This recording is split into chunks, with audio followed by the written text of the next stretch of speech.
Kinilala ng Department of Labor and Employment Region 10 ang Port Management Office ng Misamis Oriental, Cagayan de Oro bilang bayani ng Batang Malaya sa katatapos na Dole Kula Awards, mga kwento ng Batang Malaya nitong September 9, 2025.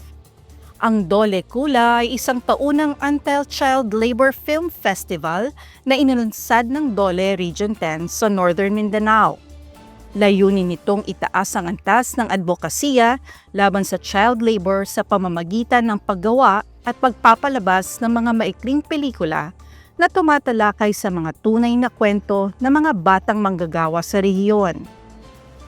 At bilang suporta ng PMO MOC, regular nilang ipinapapalabas ng Dole Kula Films sa Makabalan Seaport Passenger Terminal. Ang pagkilalang ito ay patunay na matatag na ugnayan sa pagitan ng Dole at Philippine Ports Authority sa pagsusulong ng advokasya para sa proteksyon ng kabataan at itaas ang kamalayan ng publiko sa karapatan ng mga bata. Karen Ancheta para sa PPA TV.